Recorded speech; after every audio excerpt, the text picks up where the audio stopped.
Olá, meu nome é Débora, uma imperfeita falando do que é perfeito. Abre a sua Bíblia comigo em Romanos 8, verso 26. Separa papel e caneta para você registrar o que o Espírito Santo de Deus falar com você. Da mesma forma, o Espírito Santo nos ajuda em nossa fraqueza, pois não sabemos como orar, mas o próprio Espírito intercede por nós com gemidos inexprimíveis. E aquele que sonda os corações conhece a intenção do Espírito, porque o Espírito intercede pelos santos de acordo com a vontade de Deus. Então vamos lá. Não sei se você se lembra, mas na quinta-feira passada, o tema do nosso devocional foi Deus é um Deus acessível. E se Deus é um Deus acessível, quem eu sou em Deus? Eu sou aquele que tem acesso a Deus. E como que eu posso ter acesso a Deus? Como que eu posso chegar em Deus? Como que eu posso alcançar Deus? Eu alcanço Deus subindo uma escada infinita e caminhando degrau a degrau até chegar até Deus? Como foi lá na Torre de Babel, tentar alcançar o céu? Construir algo para tentar alcançar o céu? Como eu acesso Deus?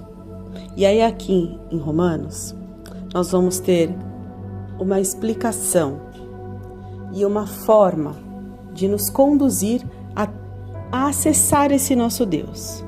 Como? Orando. E o que é orar?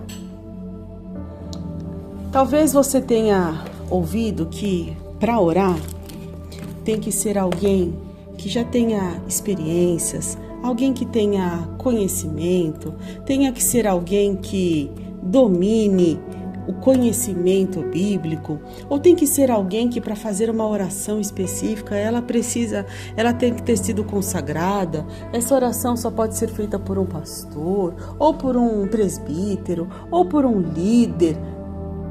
Será mesmo? Será?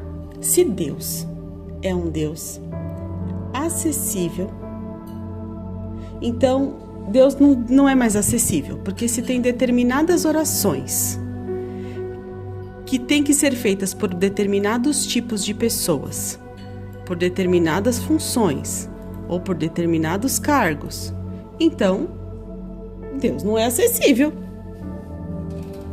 Vamos lá, no Antigo Testamento, quem podia falar com Deus? Quem conseguia esse acesso a Deus? Os sacerdotes, certo? As pessoas precisavam ir até Deus, levar um sacrifício, ir até o sacerdote, me perdoe, oferecer um sacrifício, apresentar o sacerdote e o sacerdote levava diante de Deus. Mas depois de Jesus, que o véu se rasgou, Deus se tornou acessível a todos nós. E como é que nós acessamos Deus? Por meio da oração. E o que é uma oração? É uma conversa, é orar, é falar com Deus, e é uma ação, e é fazer algo. Como que eu posso orar a Deus? O próprio Jesus nos deu um exemplo lá no livro de Mateus de como orar. Vocês não sabem como orar. Pai nosso que estás no céu, santificado seja o teu nome. Venha a nós o teu reino e seja feita a tua vontade, assim na terra como no céu. O pão nosso de cada dia nos dai hoje. Perdoe as nossas dívidas, assim como nós perdoamos os nossos devedores. Não nos deixes cair em tentação, mas livra-nos do mal, porque teu é o reino, o poder e a glória para sempre. Então aqui Jesus nos deu um modelo de oração, que talvez mais para frente a gente possa falar sobre um pouco mais do significado desse Pai Nosso. Não é somente repetir isso, porque repetir e ficar repetindo somente o Pai Nosso não é uma oração. Ficar só repetindo o Pai Nosso é uma reza. E o que é reza? É repetir a mesma coisa sem entendimento, sem propriedade do que está falando. E orar pressupõe que você fala com Deus. Mas quando você fala com Deus, Deus é educado. Sim ou não? Deus é educado. Então, se você falar com Deus, Deus vai responder. A oração nunca é um monólogo em que só um fala. A oração ela é um diálogo. Talvez Deus te fale de alguma maneira que você talvez não esteja percebendo. Mas vamos deixar esse assunto para outro devocional? como é que Deus fala? Vamos deixar isso mais para frente? Mas só que aqui em Romanos nós vamos entender que tem momentos em que nós não sabemos como orar. Tem momentos em que nós não temos como orar. Tem momentos talvez em que nós não tenhamos palavras para orar. Mas quando isso nos faltar, quem vai interceder por nós com gemidos diante de Deus? O Espírito Santo. E por que o Espírito Santo de Deus consegue interceder por nós diretamente ao Pai com gemidos? Porque o Espírito Santo, ele habita onde? Em você. Então ele está sentindo, ele está percebendo, ele está compreendendo tudo que você sente, tudo que você passa. E quando você está em situações em que talvez só restem lágrimas para falar com Deus, o Espírito Santo vai interceder por você. Por quê? Porque o Espírito Santo sonda os teus corações. Ele conhece tudo que há em você. E aí então ele consegue levar isso a Deus para que Deus cumpra a vontade dele sobre a sua vida. E vamos falar de alguém? Vamos falar de alguém que orava, que falava com Deus, independente do horário, independente do momento, independente do local, independente do que estivesse acontecendo do lado de fora. Ele falava com Deus, porque ele sabia que ele era ouvido por Deus, porque ele sabia que ele era importante para Deus. E ele sabia, antes de mais nada, que além dele ser importante para Deus, Deus era a primícia dele, Deus era o mais importante na vida dele, por isso ele falava com Deus. E essa pessoa tem um nome, e o nome dele é Daniel. Daniel orava.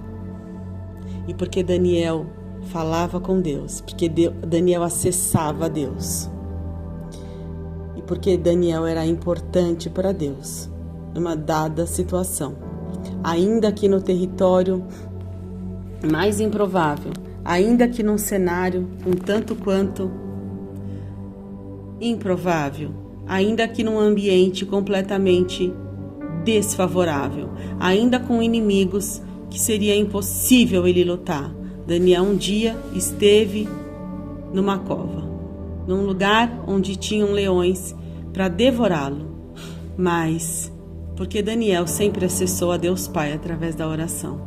No momento em que Daniel esteve lá dentro daquela cova, o que foi que houve? Aquele Deus que nós falamos, que nós vemos falando todos esses dias numa sequência de séries desse devocional para te trazer entendimento e criar em você uma compreensão lógica, mas também ilógica de quem é Deus, porque Deus não é lógico, mas para traçar uma linha de entendimento para você. Aquele Deus que é amoroso, Deus que é soberano, Deus que é vivo. Daniel acessava esse Deus, porque Deus é um Deus acessível. E no momento de tudo que aconteceu, porque Daniel é importante para Deus, porque Daniel, ele era o próprio Deus em ação. Daniel era testemunho, ele tinha atitudes, palavras de Deus em ação. Daniel, ele era precioso como a menina dos olhos de Deus, então ele foi protegido por Deus. E Daniel era um filho amado de Deus. O que foi que aconteceu naquele lugar?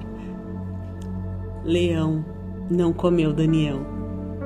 Leão entrou num jejum santo e não comeu Daniel. E o nome do Senhor foi glorificado depois disso, porque todos puderam contemplar que o Deus de Daniel era um Deus muito grande e muito poderoso, como ele permanece sendo na minha e na sua vida.